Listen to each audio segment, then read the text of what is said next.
Cursed attraction. The last village sat trembling on the forest's edge, its torches guttering in a damp dusk that smelled of ash and fear. Thorn ignored the stares that followed his broad-shouldered silhouette as he dismounted, leaving his war stallion untethered. If he failed to return, the beast could flee on its own. A blacksmith's boy whispered a prayer when the warlord passed. The boy's mother yanked him inside and bolted the door. Thorn almost laughed. They thought the forest would devour him. They didn't know the curse already gnawed at his bones. He stepped beneath twisted boughs and Virelwyn swallowed the road behind him. The air thickened, wet earth, moss, and something older, metallic, like blood on iron. Shadows writhed without wind. The first hallucination struck quickly. A faceless soldier lunging from the undergrowth, blade raised. Thorn's hand flew to his sword, but memory recognized the phantom. He forced himself onward as the vision dissolved into mist. Pain climbed his spine, a crawling heat beneath skin carved with runes that pulsed dull red in moments of darkness. The sorcerer who laid the curse had bound Thorn's victories to nightmares. Every foe slain returned as a tormentor. Days without respite turned weeks. Even sleep rebelled. Thorn pressed deeper. Branches arched like cathedral beams, but here the stained glass glimmered emerald, not ruby, and the altar was whatever kept him alive long enough to beg the witch for release. Hours blurred. Night settled early within Virilwyn. Bioluminescent fungi lit a faint path across muck and roots. When he faltered, the curse seized its chance. Hot needles behind his eyes. A whisper in a dead rival's voice. "You will beg for death before dawn." Thorn snarled, gripping the hilt of his dagger until knuckles went bone-white.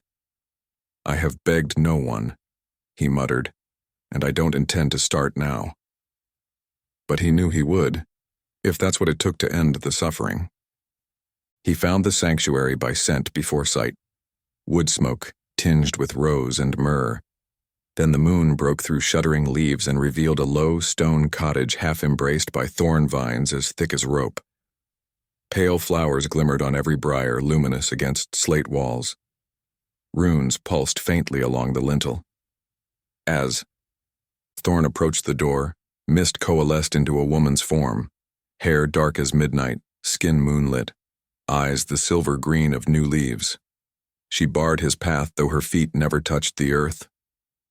"You carry death on your shadow," she said. Her voice poured like water over stone.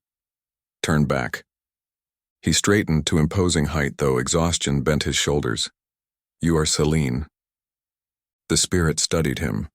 "Seline stands within. I am her ward. Last warning. Then warn her the man she waits for is here." He coughed, pain flaring.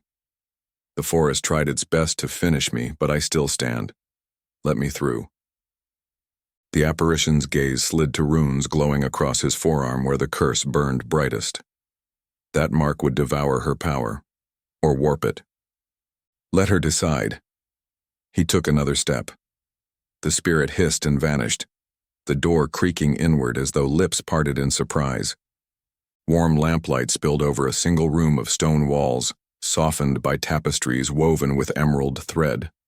Herbs hung from timber beams. Crystal jars lined shelves. At the hearth, Selene herself rose from a crouch, dark hair falling in waves about a long forest green gown. She held a copper ladle dripping with something that smelled of cedar and honey. Her eyes fixed on Thorn, unflinching, wary as a predator, yet shining with ancient sorrow. "I expected a petition," she said. "Instead, I see a man ready to die on my threshold. I'll die only if you refuse me." His voice rasped raw. "A battlefield sorcerer cursed me. Lark's Edge mages failed. Soothsayers fled. They say you break any spell, for a price." Light flared in her pupils. "They forget the cost is rarely measured in coin." She set the ladle into a bowl, crossed to him. "Show me." He peeled off leather jerkin and shirt despite a tremor of weakness. Across his chest, down his ribs, and coiling around his left arm to the wrist, the rune-scarred curse glowed like embers beneath flesh. Where it pulsed, Skin resembled cracked glass, veins dark.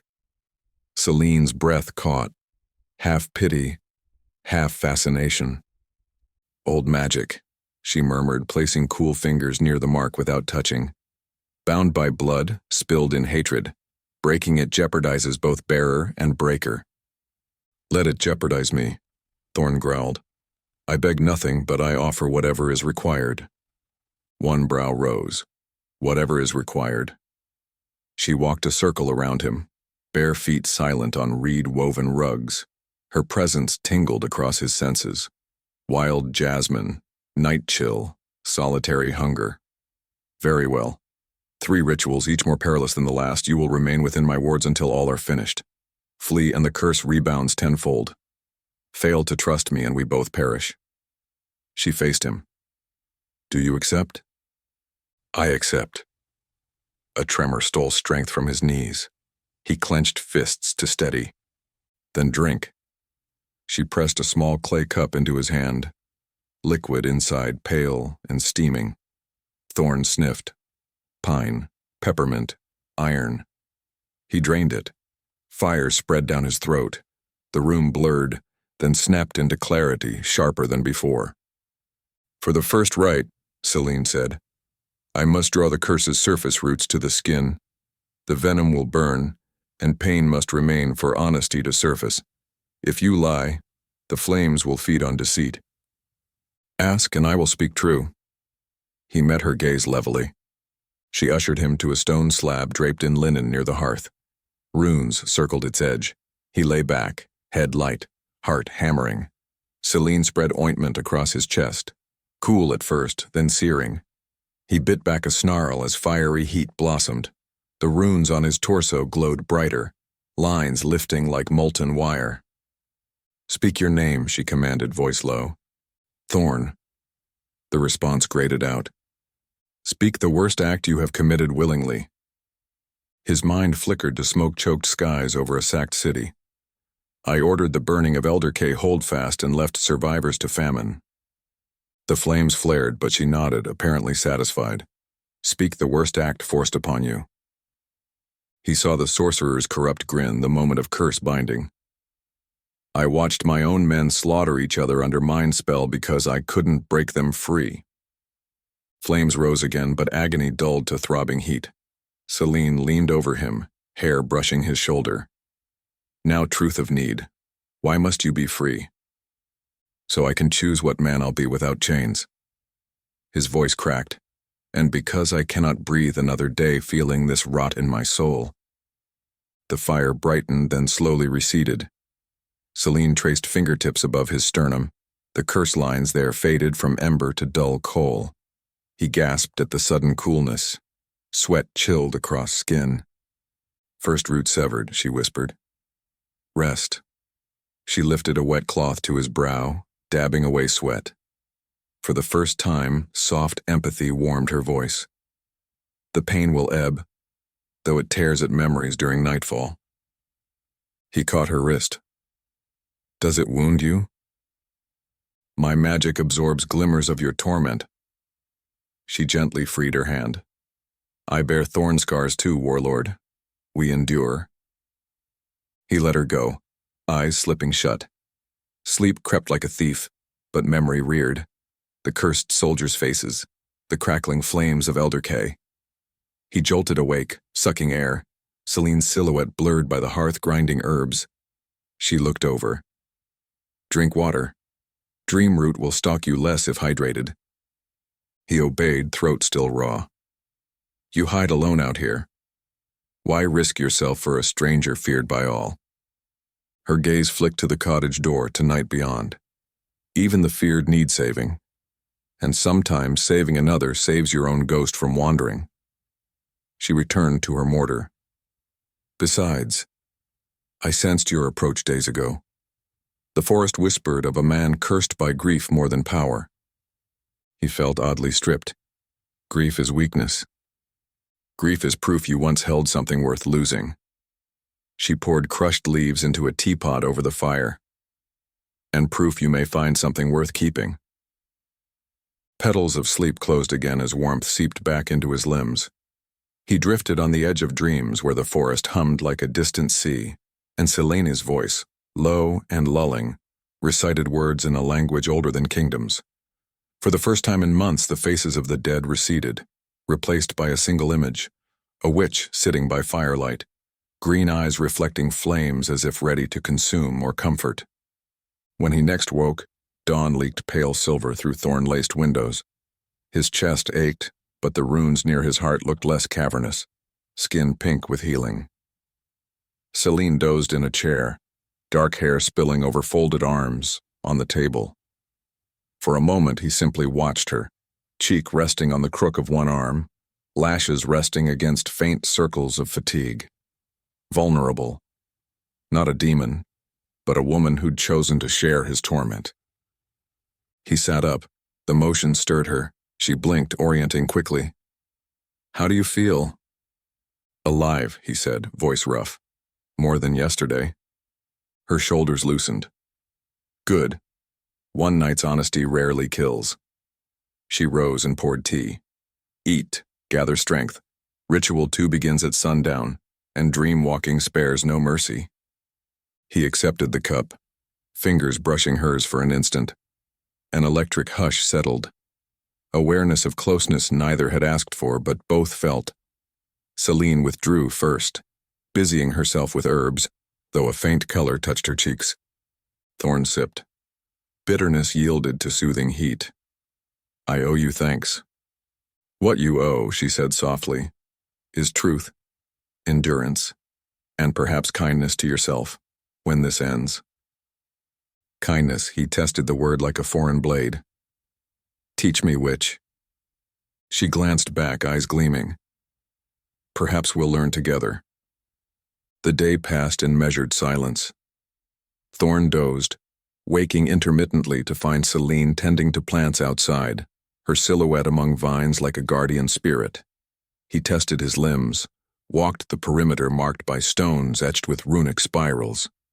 Whenever he reached for the forest beyond, invisible force pressed him back. Her wards. They felt not like cages, but protective arms around breaking bones. In afternoon hush, he sat on a moss-ringed bench near a shallow pool brimming with crystal water. Seline joined him, offering a bowl of berry stew. Their fingers brushed again, lingering a second too long. She did not pull away quickly, and his chest tightened with something sharper than pain. "When the curse is gone," she asked, voice nearly lost in birdsong, "what will Thorn of the War banners do?" He considered. "Return to my men, undo the ruin I caused." He met her gaze. "Maybe tear down my own banners." Surprise softened her features. Not many rulers relinquish power. "Power didn't shield me from hell." He tipped the bowl, savoring sweet tartness. "What will Seline do when I leave?" She stared into the pool. "I don't know. The world beyond these trees still fears me. Perhaps I keep guarding Virilwyn." "Alone? It is safer." "For whom?" The question escaped before caution intervened. Her expression fluttered like a candle in draught. "For hearts unready to bleed twice." She stood, gathering empty dishes. "Rest. Night approaches." He watched her walk away, thorn vines parting for her like servants recognizing a queen. Thunder rumbled distant, though skies remained clear. Thorn exhaled. He felt the bond forming. Subtle, fragile, terrifying. Sunset bled crimson through leaves, staining cottage walls in hues of fresh wounds. Seline stood at the foot of his bed as shadows lengthened, a small vial of silvery oil cradled in her palm. She met his gaze and spoke barely above breath. "Ritual 2 binds sleep. I will weave our dreams together. Whatever you see, trust my presence. Whatever I see, I will not judge." A tremor threaded those final words, as if past horrors might shame her before this warlord with blood on his hands. He curved fingers under her chin, lifting gently until their eyes locked. "I fear my nightmares more than yours. If judgment comes, let it fall on me." She drew a breath that lifted her collarbone, then unstoppered the vial. "Lie back. Close your eyes." She anointed his forehead, lips, sternum with oil that chilled first, then warmed. She pressed her thumb to her own brow and whispered, an incantation that tasted of rose and iron. Darkness swept in, velvet and immediate, and in that plunge toward shared night, Thorn felt her voice brush the chambers of his mind.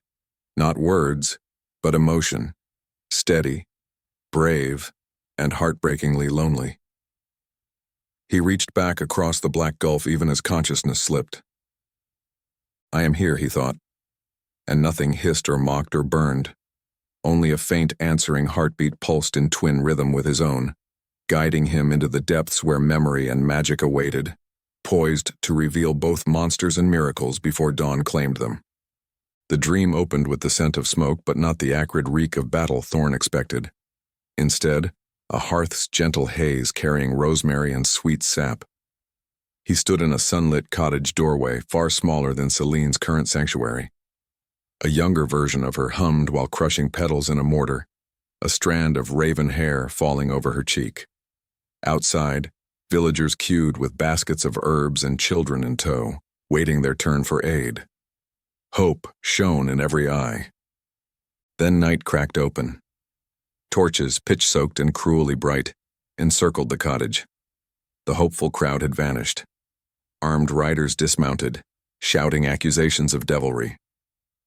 Selene's younger self barred the door with her own body, while an older woman, perhaps mother, perhaps mentor, whispered frantic instructions to flee through a cellar passage.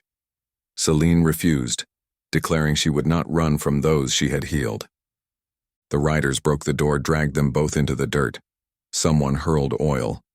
Fire erupted. The mentor's scream cleaved the night as flames climbed her skirt. Selene's magic burst wild. Brambles tore from earth, wrapping attackers in searing vines, yet too late to save the woman. Villagers who once sought remedy hid behind shuttered windows. Betrayed, Selene staggered through smoke until a single enchantment hurled her into the forest, coughing ash an apology to a corpse now spinning embers skyward. Thorn watched the scene unfold as if bound by chains. Rage coiled hot. He lunged, but the dream shifted, plunging them both into another memory, his. A battlefield at dawn, armies clashing in fog. Thorn, younger and unscarred then, knelt beside a dying friend. Farron, a gentle giant who once carved wooden toys for encampment children.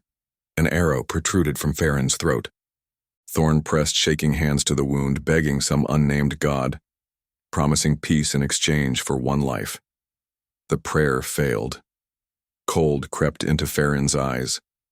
Dawn bled fully and hardened into Thorn's first true hatred, forging him into the relentless commander feared across kingdoms. Beside the corpse lay Thorn's broken sword, inscribed with his family crest. He picked it up, but the steel looked like a mirror filled with regret. Selene's presence appeared next to Thorn's younger self, observing, sorrowful. She reached out. Her hand passed through the memory, but brushed Thorn's spirit behind it. Warmth rippled across the nightmare, and the fog parted. Their surroundings emptied until only the two of them remained, standing on a glassy lake reflecting both starless sky and the ember glow of trauma. "I'm sorry," she whispered, voice trembling with empathy still fresh from her own loss. No healer could have saved him. Sometimes magic can't mend fate.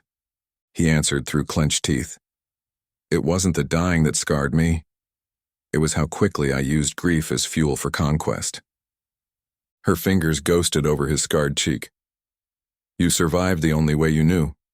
Now you can choose differently." The lake cracked, splintering with a noise like shattering ice. Viscid darkness rose through fissures, shaped into shadowed figures with eyes of ember runes, manifestations of the curse. They drew swords carved from Thorn's regrets and Selene's memories of betrayal. One hissed, "You cannot cleanse what you are." Thorn unsheathed nothing. He willed his fist ablaze with borrowed forest light. Selene summoned thorned vines glowing moon-white. Back to back they fought. Every blow Thorn landed against the shadows dimmed a line of cursed rune on his own skin. Every lash of Selene's vines caused phantom riders to flicker out like candle stubs. But the darkness adapted, merging the curses together into a towering wraith crowned with twisted antlers. Selene's magic faltered under the strain. Her breath hitched. Thorn flung himself between her and the wraith's descending blade. Pain split his dream flesh, though not yet his waking body. In reflex, he wrapped arms around her, drawing their foreheads together. "My turn to shield you," he growled. Their joined pulse burst outward, a shockwave of bright silver-green power, neither wholly hers nor his. The wraith shrieked, dissolving into dust swept away by a wind that smelled of lilacs after storm. Silence settled. Selene trembled in his arms. Her eyes glittered with unshed tears. "We're still dreaming," she murmured. "But the bond, it grows far faster than ritual intends."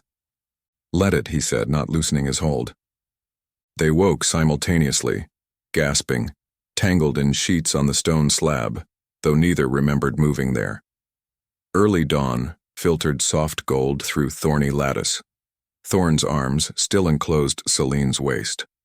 Her palm rested over the fading rune on his heart. Embarrassment flickered, but stronger was the shared relief of surviving night's terrors. She pulled back just enough to look into his eyes. "You took the blade meant for me," she whispered. "Call it repayment," he said. "You already bled fire to save me." A tentative smile curved her lips. She raised her hand, fingertips brushing the scar bisecting his brow. "How do you feel?" "Half lighter." He traced one of her vine-like scars at her shoulder's edge. "How do you?" "Exposed." She glanced away. "No one has seen what you did last night." He lifted her chin. "Then know your strength isn't diminished by pain shown. It's mirrored." Their breath mingled, warmth blooming. Lips met softly, hesitant, exploratory. Selene tasted of night blossoms, Thorn of pine and iron.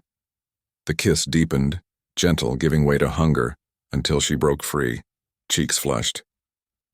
"The third ritual," she said, voice husky, "demands we offer blood freely. It does not mean death, but it does require choosing vulnerability over power.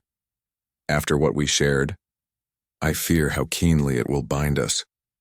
He brushed his thumb along her lower lip. "Fear doesn't vanish by denying it. We face it together." A sharp rap at the cottage door jolted them apart. Selene's wards murmured uneasily.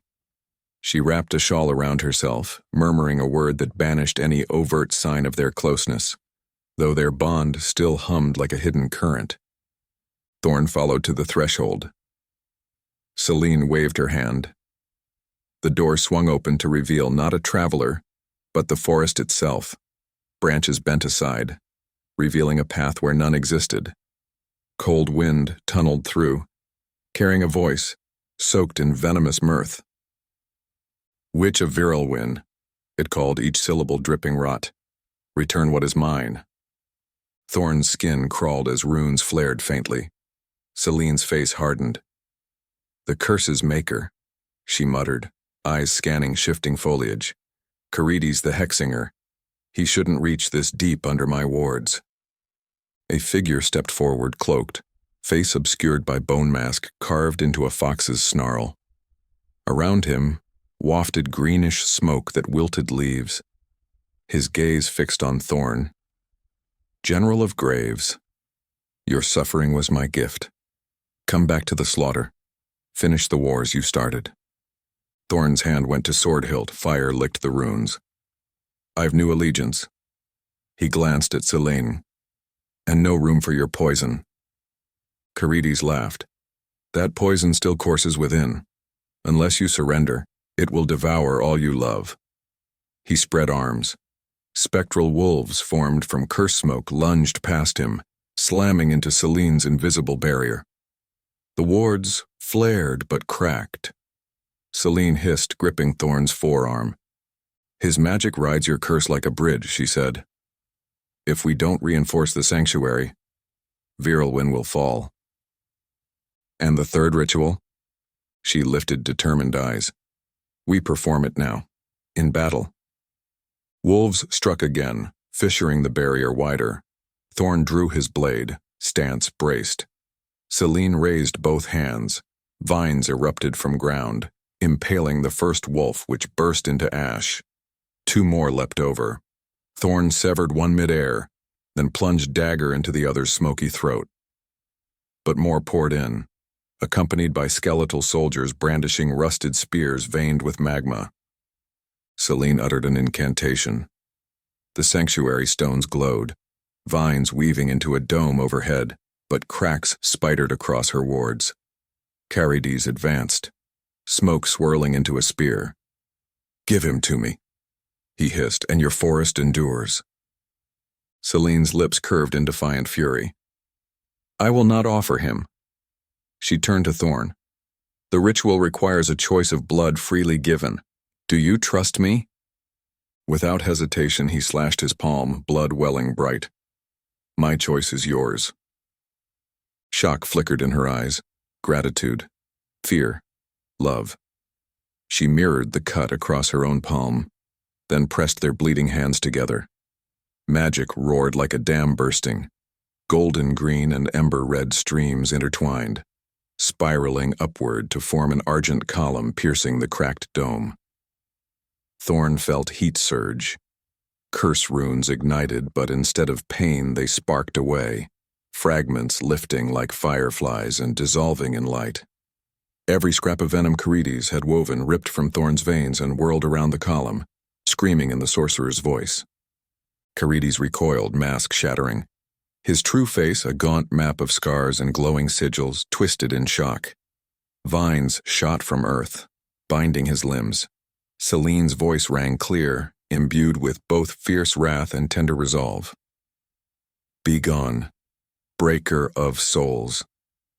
May your own mirror back every sorrow you forged." The column erupted outward, a shockwave blasting wolves, skeletons, and Carides himself beyond the tree line. Forest floor trembled, then stilled. In the hush, Thorn realized the runes had vanished from his skin, leaving faint pale ridges already fading. He swayed. Seline steadied him, still clutching his hand. Blood sealing to blood, wounds knitting together with living heat. Their breath mingled, ragged, triumphant. "The curse is gone," he said, wonder soft in his voice. "And your blood now carries mine," she whispered. "A bond not of chains, but of choice." He brushed sweat-damp hair from her forehead, thumb lingering along her temple. "Then I choose to stay, not as prisoner or patient, as whatever you will have." Her answering smile trembled, eyes glistening. "Stay as the man brave enough to tear down his banners." He leaned, capturing her lips in a kiss no longer hesitant. Power hummed gentle rather than consuming, like rain after wildfire. She deepened it, fingers threading through his hair, pulling him closer until they stood heart to heart, magic settling into a harmonious thrum. A soft rustle announced Rowan's spirit ward, a luminous owl, landing on a branch overhead. Though distant, Thorn sensed no threat. The forest itself exhaled, vines retracting, wounds knitting. Seline pressed her forehead to Thorn's. "We still have hours before dawn," she murmured. "And I have hidden glades I rarely share." His hand caressed her waist. "Lead, witch of my heart. The world can wait." They left the shattered threshold hand in hand, following moonlit paths that parted beneath blooming roses. Virilwyn welcoming them as if the forest had awaited this union as long as they had waited for freedom. And behind them, the sanctuary door sealed of its own accord, thorns weaving a gentle ward, not to bar love out, but to guard it within. Moonlight threaded through the high boughs like silver lace as Seline guided Thorn along a narrow path veiled by night-blooming flowers. The air shimmered with dew-laden perfume. Jasmine, wild violet, a trace of rain yet to fall. His sword hung at his hip but felt strangely weightless now that the runes had lifted. Each step echoed not with dread, but with a cautious anticipation that stirred his pulse. They emerged into a clearing where a natural spring mirrored the sky, steam floating from its surface in ghostly ribbons. Luminescent lilies drifted across the water, petals glowing in soft blues and greens. Thorn stared, awed. Such places had existed only in stories told by children he'd once been too battle-hard to hear. "This pool is a heart of Virilwyn," Seline said, voice barely louder than breeze. "Its waters heal what simpler potions cannot, but they demand sincerity." She turned to him, fire-lit hair falling over one shoulder. "Will you share it with me?" He answered by removing his gauntlets, then the leather coat scorched during battle. Scars still marred his torso, reminders of blades and fire, but they no longer burned from within. Seline shed her shawl and gown until only a thin shift clung to moon-pale curves. Modesty wasn't what made Thorn's breath catch. It was the complete absence of fear in her eyes. They stepped into the water together. Warm currents slipped around calves, thighs, waists, until they stood chest-deep, reflections mingling. Seline cupped a handful and poured it over his shoulder. Droplets sparkled like stardust before melting into skin, tracing faded rune ridges. A low sigh left him, relief that felt almost like grief giving way to something gentler. She laid her palm on his chest. "Feel it," she whispered. "The forest doesn't hate the warrior. It welcomes the man." He captured her hand, guiding it to the steady thrum under his ribs. "You are the forest to me." His other hand brushed a vine-thin scar at her collarbone. "Tell me if this hurts." "It reminds me I survived." Her lips curved. "But there is one ache left." "Show me," he murmured. She rose on tiptoe, water rippling around them, and pressed her mouth to his. The kiss deepened with astonishing ease, a language already fluent between them. Thorn pulled her closer, shift slick between them, and felt her pulse answer his. When her sigh escaped against his lips, he swallowed it and offered another, tasting the wild sweetness he'd thought life too harsh to grant. They parted breathless.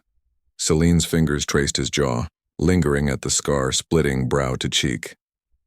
"Your eyes are different," she said softly. "Brighter. Because they see you." He touched her wet hair, smoothing it back. "What do yours see now?" "A future." She swallowed, gaze flicking uncertainly. "If you want one here?" He answered with a second kiss, slower, intent. Her hands slipped around his neck, drawing him deeper. Every touch felt like a vow, though no words were spoken. Steam drifted, hiding them from stars as garments floated away into lilies. They found a rhythm neither had learned but both remembered as though carved in soul, long before curses or betrayals. Seline's magic stirred in gentle pulses, glowing lines, painting skin where hands explored. Never demanding, always asking. Thorn answered with warmth, reverence, fierce tenderness that surprised him more than any battlefield victory. After they floated entwined in the pool's center, silent but for shared breathing and the ripple of moonsilk water. When they waded out, the forest had conjured moss-soft ground lit by fireflies. Seline retrieved her gown and slipped it over damp skin. Thorn donned trousers but left his chest bare, unashamed of scars finally quiet. They lay on the moss, Seline's head on Thorn's shoulder, watching constellations shift across midnight. Somewhere, an owl hooted approval. He ran lazy circles on her arm, memorizing the texture of vine scars. "If I stay," he said quietly, "warlords loyal to me will come searching. Some will not understand my choice. Then we teach them." Seline lifted onto an elbow. "This forest can feed armies and heal wounds, but it can also defend itself. With both our strengths, we protect those willing to learn peace." He considered. Peace forged by fearlessness, not swords. A new banner. He pictured it. Green thorns twined with silver stars, symbol of strength tempered by healing. He smiled. We might even let the world visit under guidance. She traced his smile, wonder in her expression. You planning diplomacy? I have a capable ambassador. He kissed her fingertips. And I've seen what hatred births. I'm ready to sow different seed. A hush fell, filled by cricket song. Selene's eyes turned thoughtful. One responsibility remains. Carides still breathes, cast out but not destroyed. Curses undone leave sorcerers bitter. Then we track him together, Thorn said. Hold him to account, not with slaughter, but judgment. She nodded. The forest will aid us, but tonight it grants us rest. They returned to the sanctuary before dawn. Thorns bowed away from their passing like courtiers. Inside, the hearth still glowed. Thorn stoked it, while Selene prepared tea fragrant with cinnamon and rose. When they sat at the small table, steam curling between them, he reached across and clasped her hands. Tell me your true wish, he said. She inhaled. To never again feel alone while surrounded by life. To wake each day with purpose that doesn't require hiding. Then my wish is the same, he said. And with that, the world will learn the witch of Virilwin is not to be feared, but revered. A smile bloomed. Flattery, warlord? Truth. He raised the cup to her, to Thorn and Bloom. They drank, warmth sliding down like sunrise. Outside, pale light crept into sky, silvering leaves. Seline stood, drawing him to the doorway. Together, they watched first gold-tipped treetops. Birds launched into day. She whispered, Do you hear it? He listened. The forest thrummed like a distant drum, alive yet gentle. No whisper of curses, only invitation. It sings, he replied. The path ahead shimmered in that new light, toward hunts for sorcerers, building sanctuaries for the scarred, perhaps even children who would learn spells and swordplay in equal measure. But right now, the greatest battle had been won. Forgiveness of themselves. Selene's fingers laced through Thorn's. Welcome home. He squeezed gently. I am home. They descended stone steps, stepping onto dew-soft grass as sunlight broke fully, scattering prisms through lingering mist. Behind them, the sanctuary's thorn vines blossomed with fresh white roses, never before seen, a living herald of transformation. Petals drifted on a breeze, some catching in Selene's hair.